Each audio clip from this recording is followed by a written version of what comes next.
उड़ीसा सोन घाटी में आने के लिए आपको मैं धन्यवाद देता हूँ। तो यहाँ पे हम मध्यमान के व्यवस्थित आंकड़ों का मध्यमान का सूत्र बताते हैं, यानी व्यवस्थित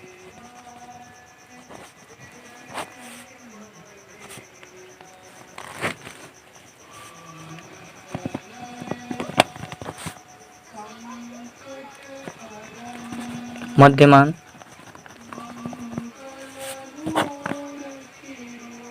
में दीर्घ विधि एक दीर्घ विधि है। दीर्घ विधि में m बराबर सिग्मा एफ एक्स और अपान n, जहाँ पर पता है कि m मध्यमान है, मध्यमान, और x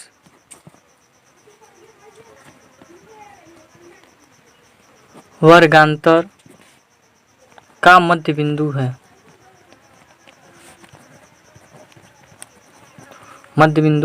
है, अब इसके बाद f आवृत्ति है, और n आवृत्ति का योग,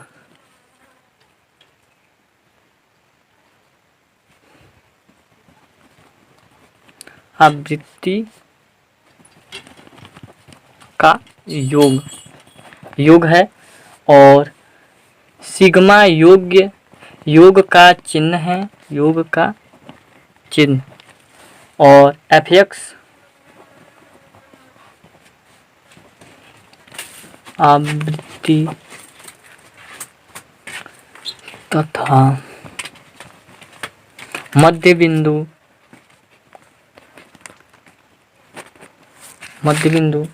का गुणनफल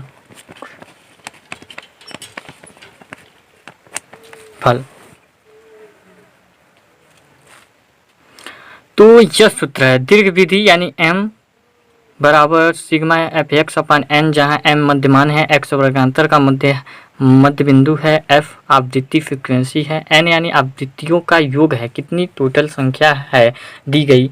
फिर इसके बाद सिग्मा योग का चिन्ह, यह योग का चिन्ह है सिग्मा, यहाँ पे जो सिग्मा है वो योग का चिन्ह है, और यहाँ एफ एक्स जो है, एफ एक्स आवृत्ति तथा मध्य बिंदु का गुणनफल है।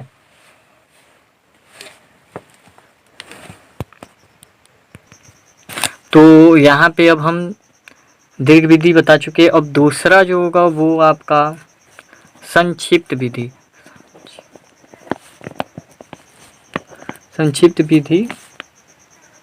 द्वारा क्या सूत्र है यह देखेंगे। सूत्र यहाँ पे है m बराबर am यानी कल्पित मध्यमान प्लस कोष्टक सिग्मा एफ डी यहाँ पे विचलन है, और अपान n इंटू सी आई यानी वर्ग अंतराल कितना है।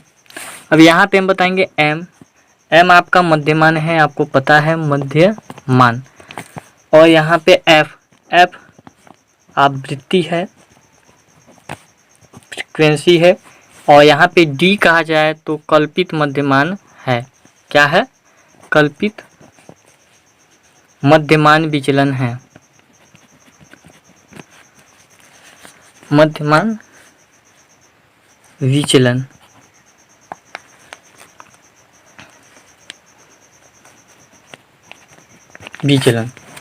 अब एफ डी आवृत्ति तथा विचलन का गुणनफल है, यानी आवृत्ति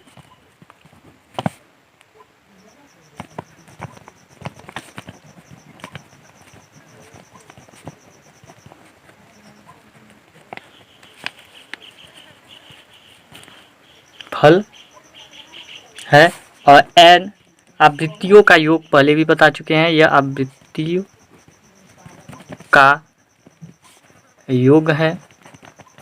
सी आई वर्गांतर का आकार है, यह वर्गांतर का आकार है। इस प्रकार यह संक्षिप्त विधि द्वारा भी है, यानी यहाँ पे हम परिभाषाओं की बात करते हैं तो फर्स्ट स्टेप में अव्यवस्थित रूप में है, तो जो वो है m बराबर सिग्मा x अपान n, केवल इसमें x लिया गया है, यानी x, केवल x। यही बात यदि दूसरे में किया जाए, यानी वो व्यवस्थित क्रम की बात किया जाए, व्यवस्थित क्रम की, तो व्यवस्थित क्रम में दीर्घ विधि, यदि हम दीर्घ विधि की बात करते हैं तो दीर्घ विधि में यह बताया गया है m सिग्मा एफ एक्स अपान n। यहाँ पे हम x के साथ साथ फ्रीक्वेंसी यानी आवृत्ति को भी लेंगे, बस फर्क इतना ही होगा।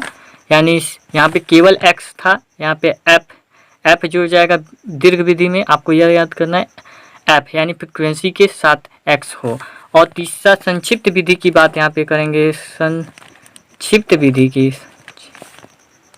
संक्षिप्त विधि में ज़्यादा अंतर नहीं, m जो है इसके बाद am यानी कल्पित मध्यमान प्लस कोष्टक सिग्मा f, यानी यहाँ पे अब f को लेना है और एफ डी अपान n होगा इंटू सी आई वर्ग अंतराल होगा।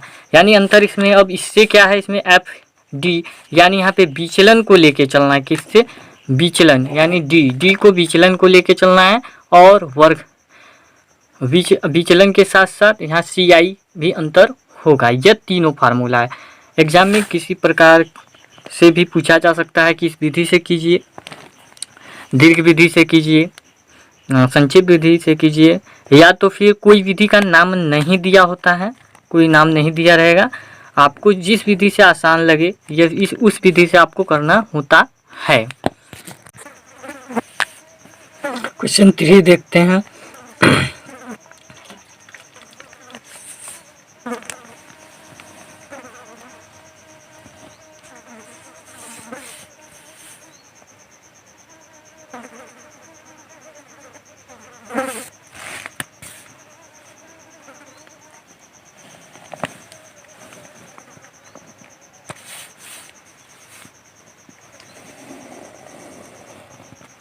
यह तालिका बनाते हैं।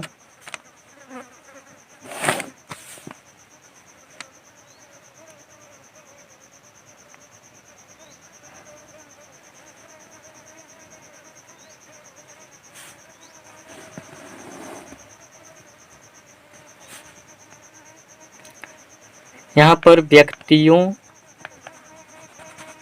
की आयु लिखते हैं। आयु क्रमशः 1 से 10 वर्ष, 10 से 20 वर्ष और 20 से 30 वर्ष, 30 से 40 वर्ष, 40 से 50 वर्ष, 50 से 60 वर्ष, 60 से 70 वर्ष और 70 से 80 वर्ष।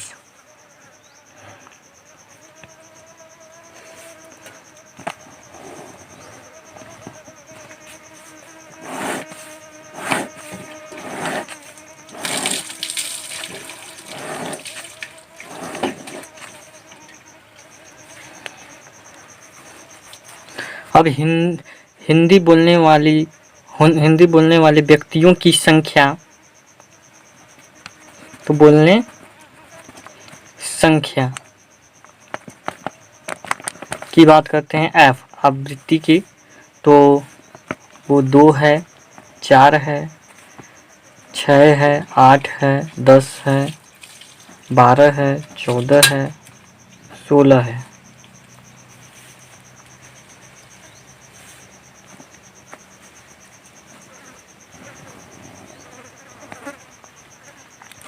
तो यहाँ पे हम व्यवस्थित क्रम में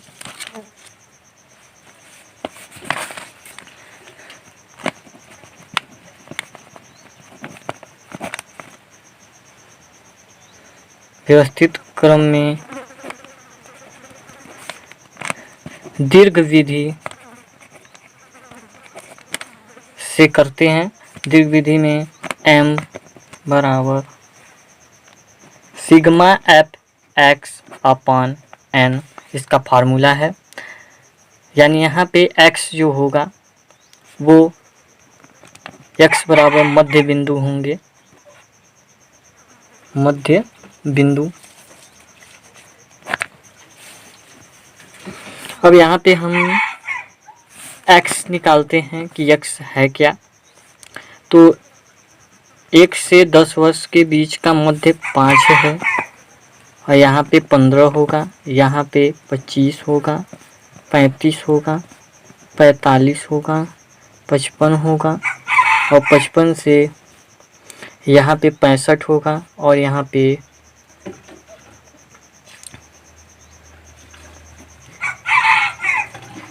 75 होगा।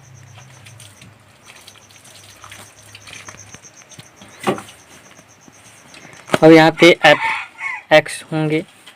एफ एक्स के लिए 2 × 5,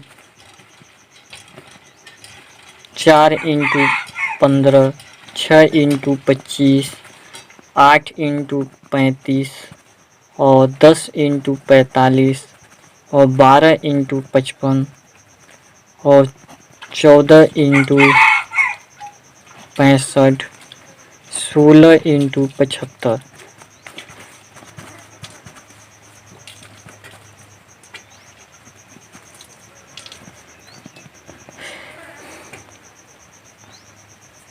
दो इंटू 5 10 होगा, यहाँ पे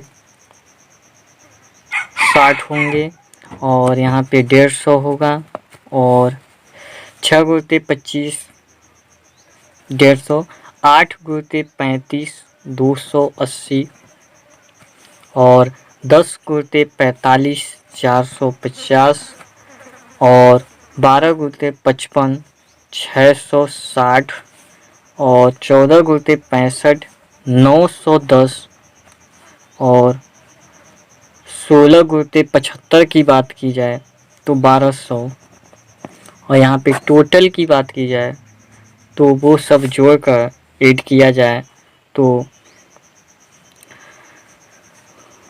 3720, और n की संख्या, फ्रीक्वेंसी में n की संख्या टोटल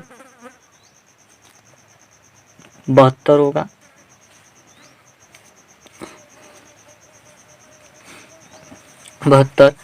अब यहाँ पे आते हैं तो जो सिग्मा एफ एक्स जो है वो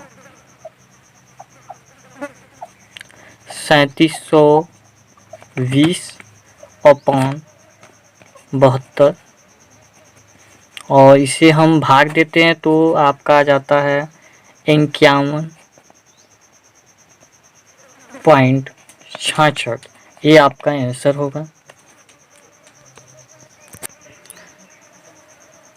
तो यहाँ पे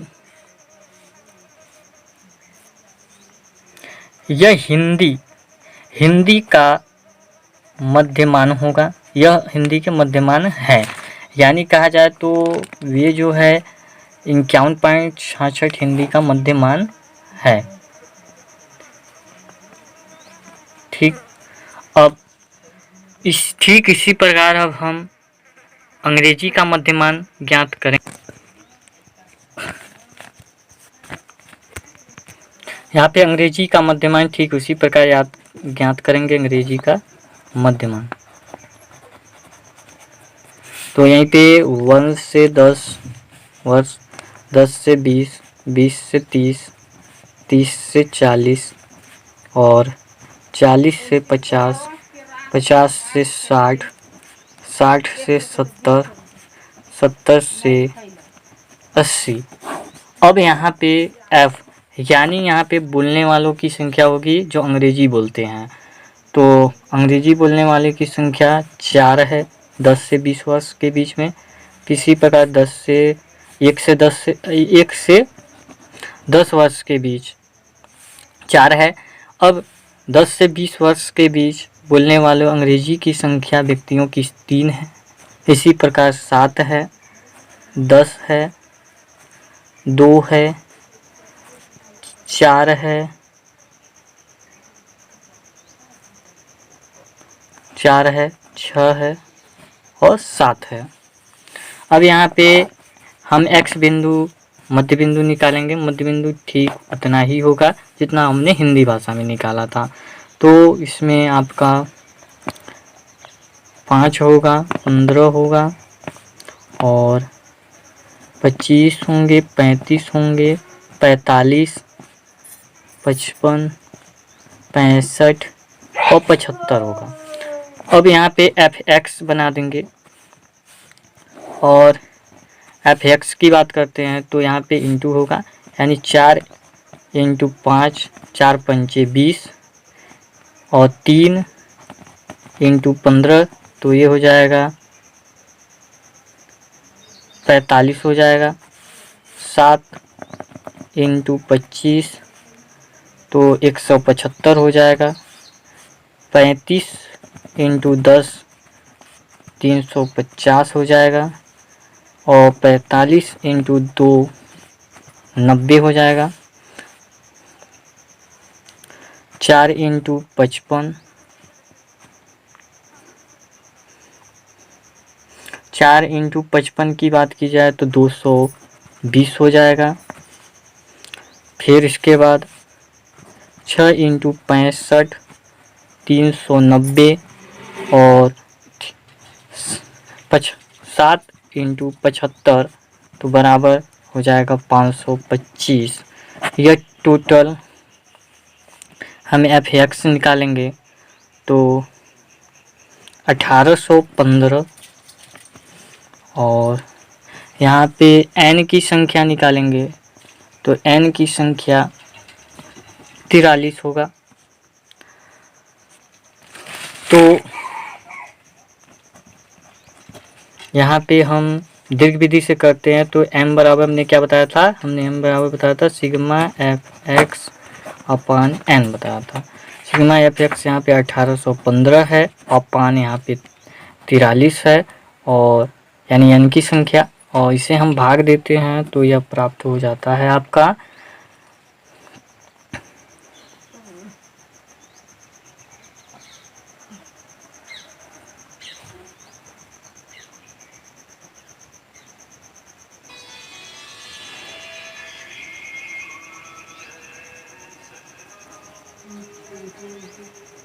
तो यहाँ पे प्राप्त हो जाएगा आपका 42.20।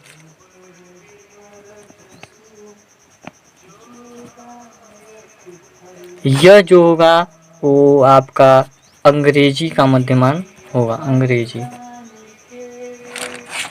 यह आंसर होगा।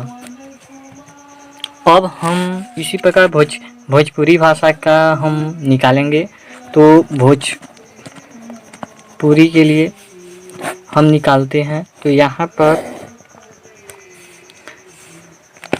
भोजपुरी बोलने वालों की संख्या 1 से 10 वर्ष के बीच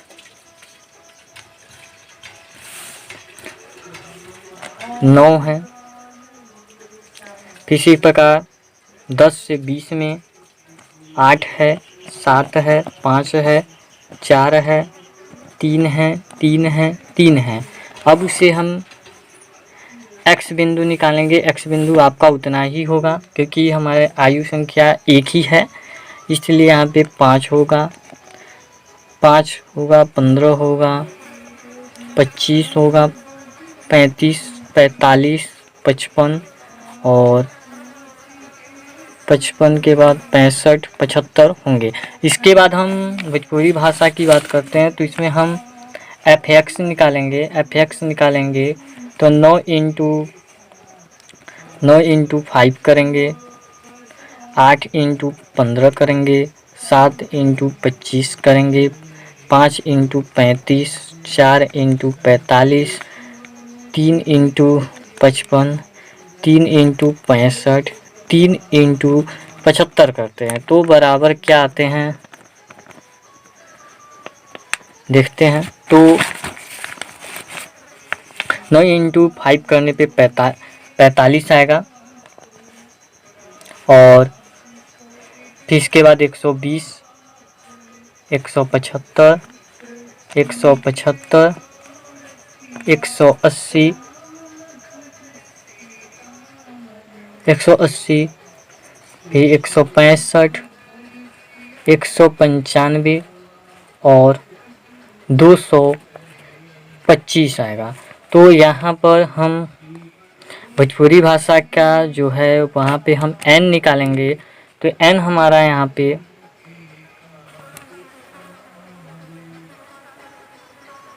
भोजपुरी भाषा का n की बात करेंगे तो n यहाँ पे 42 होगा। और टोटल यहाँ पे fx की बात करेंगे तो fx जो होगा वो आपका हो जाएगा, तो fx जो होगा वो 1280 होगा, 1280। तो हम दीर्घ में भी पढ़े थे कि सिग्मा fx अपान NO। तो fx यहाँ पे 1280 है और अपान 42, और इन दोनों को भाग देंगे तो आपका आ जाएगा 30 पॉइंट कितना आ जाएगा 47, यहाँ पे 47 आ जाएगा। यह सर आपकी जो होगा वो आप लोगों का भोजपुरी भाषा का मध्यमान होगा, यह भोजपुरी भाषा का। ठीक, यह भोजपुरी भाषा इस प्रकार से आपको यह हल करना होगा।